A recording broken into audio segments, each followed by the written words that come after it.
The weight of the old man's words settled on Sarah's chest like an anchor. "They were after what I carry within me," she whispered, her voice barely audible in the vast, empty church. Her heartbeat pounded in her ears, an erratic rhythm of fear and uncertainty. The old man nodded solemnly. "Yes, and you must understand, this is no ordinary chase. You are far more important than you realize." Sarah's mind raced. Her life had never been extraordinary. She was just another person navigating through life, surviving one struggle after another. What could she possibly have that would make someone hunt her down like this? The old man took a step closer, his weathered face illuminated by the dim candlelight. "Sarah, you have been chosen. You are a vessel of something greater, something divine. That is why they want you." She shook her head, backing away. "No, this has to be a mistake. I don't even know who they are. Who are they? What do they want from me?" The old man sighed, his gaze heavy with sorrow. "They are the ones who seek to silence the voice of God in this world. They operate in shadows, manipulating, deceiving, turning people away from the truth.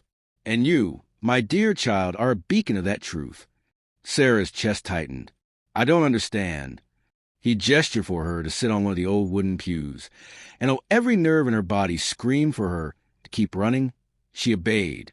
There was something about him, something in his presence, that made her feel safe. "You have always felt different, haven't you?" he asked gently. Sarah hesitated, then nodded slowly. "Like there was something guiding you, something pulling you away from paths that would have destroyed you. Even in your darkest moments, you found the strength to rise again." She swallowed hard. "I always thought I was just lucky." The old man smiled, but there was sadness in his eyes. "It was never luck, Sarah. It was purpose." A cold wind whistled through the cracks in the old church walls, making the candles flicker. Shadows danced across the ancient stone, and for a brief moment, Sarah felt the weight of unseen forces pressing down on her. Her phone buzzed in her pocket. She hesitated before pulling it out, her fingers trembling. Another message. "They are near. You have little time." Sarah's breath caught in her throat. She lifted her gaze to the old man, but he already knew what she had seen. "You must decide now," he said, his voice steady despite the urgency thick in the air. "Will you run, or will you fight?" Sarah's mind screamed for her to leave, to escape, to find somewhere safe where no one could touch her. But deep in her soul, something else stirred. No, she was tired of running. Her entire life had been a battle, against doubt, against fear, against the voices that told her she was nothing. She had fought to survive, to believe in herself, to hold on to faith when everything else crumbled around her. And now she was being told that her existence had meaning beyond what she had ever imagined. Her fingers curled into fists. "I won't run." The old man's lips curved into a small, knowing smile. "Then it's time to fulfill your purpose." The doors of the church creaked open. Sarah's heart hammered against her ribs as a group of figures stepped inside. Their movements were slow, calculated. Their faces were obscured by darkness, but she could feel their presence, cold, suffocating, unnatural. The old man placed a firm hand on her shoulder. "Remember, fear is their weapon, but faith is your shield." Sarah took a deep breath, steadying herself. The men stepped closer, their footsteps echoing ominously against the stone floor. A voice, low and dripping with malice, filled the room. "Come with us, Sarah. It will be easier that way." She stood, her chin lifting defiantly. "No." A sharp chuckle. "You don't understand what you're refusing." "I don't need to," she shot back.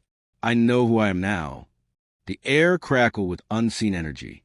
The figures hesitated, as if sensing a shift in power. The old man took a step forward, his voice calm but firm. "You cannot take what was never yours to claim." Silence stretched between them, and then, without warning, the shadows lunged. The room erupted into chaos. The candles flickered violently, their flames stretching unnaturally. Sarah felt the force of something dark trying to pull her away, but she held her ground. The old man raised a hand, and a blinding light burst forth, forcing the attackers to recoil. Their forms twisted and writhed, unnatural screams echoing through the church. Sarah felt something awaken inside her, a warmth, a power that had always been there, waiting for her to embrace it.